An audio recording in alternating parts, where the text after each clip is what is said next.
Morning, everybody. Walter here with Myths from the Ancients. Tuyete mokuye chie alie. Um, don't mind the birds behind me. They are having a little bit of a conniption in a lot of ways because I haven't fed them for a while, and they are. And it's all these ravens, and it's funny when I do this meditation how they decide they want to interfere in a way, or they feel the energy and they flow with it. But anyway, the what they're talking about is the vibrations that the mind has to cope with. And I've been dealing with people who are more on the spectrum, and the frequencies and the vibrations that they pick up, we have so little understanding, even with the technology and what people who specialize in that type of work. I don't think that is even close to what is really going on in a lot of ways. And what they showed me is people on the spectrum can pick up things that we could not even fathom that is such a thing. And then to kind of help you understand what I'm trying to get at, or what they showed me like in a battleground of, thousands of years ago in the early 1800s, whatever, when that would be. And they could feel that. They could feel the remorse and the sadness and the death of that war, of the individuals in that war, which created that energy. And saying that would be if they walked onto that site. But imagine that would be for every little thing that you move through the world here. So, like me just sitting here, I can feel the vibration of the ravens or the blue jays behind me, the distress of what they're fighting about. They're over arguing over the food, and there's a bunch of them, and they don't usually do that. This is the first really, and they're a person on the spectrum can feel that, what that feels like to them, to the actual animal, to the thing, right to the depth of what a tree would feel if you were cutting it down or torturing the tree in a sense. And that's what they were showing me. And so they're showing me these things to help the people, help me understand how the frequency and vibrations work.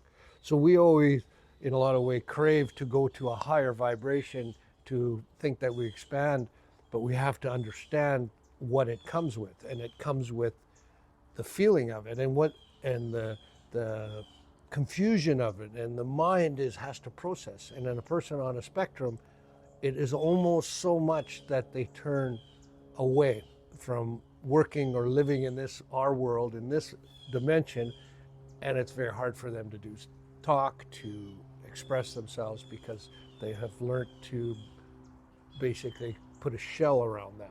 But it doesn't really help in a lot of ways in our world. And maybe they move in many dimensions that we don't even understand, and they don't even express it because we just don't understand. They can't express it in our way. And maybe one day we will understand it. And actually, they just said, you will one day, we will know exactly what that is. And I believe that they chakatuye moroye now, that one day we will all be telepathic. We will all not really use the voice as much as we do now.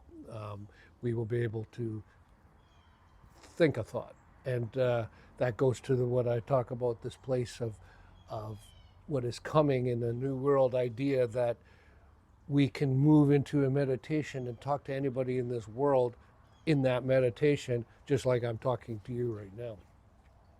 So the people in the spectrum are already on the other side of that, and we're trying to reel them back in, and yet we should be thinking about catching up to them to live in their world, to help understand them. And how confusing and how all that is. The whole point of it is to help us as our minds, how important it is when you move your frequency and your vibration upwards, to pay attention on all the side effects of it, because the mind has to process it. And when you have a side effect of a deep emotion over something that has happened maybe to you or in somebody around in your life, and it throws you off base, it also throws you off your spiritual journey in sense of that vibration, because you move up to this high vibration, something happens in your world and it screws it up in a sense, and you don't like that feeling, so it's so intense, so you step back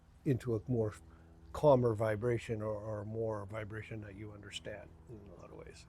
And so the mind has to learn to process all that, and the mind has to learn to do that. And so that's why I do talk about it, because with me and the ancients, I have to always pay attention to what they're showing me, because they show me emotions, they show me in fear, they show me in all different aspects, and sometimes it does, in a sense, freak you out, all the way to the ghosts, to the aliens, to the whatever you may see.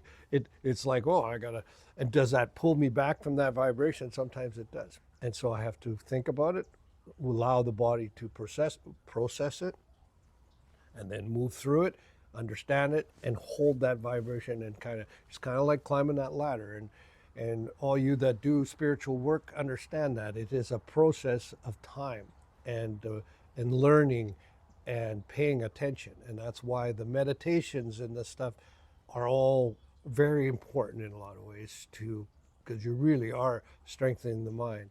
And a meditation and a walk in the park, you are listening. And as I was listening to them birds and stuff, and in a meditation, I would allow that energy to flow with me, and I would allow myself to almost listen to them in a sense of understanding what they're going on. And with my gift, I can. If I focus and allow myself to listen, I can hear what they're arguing about.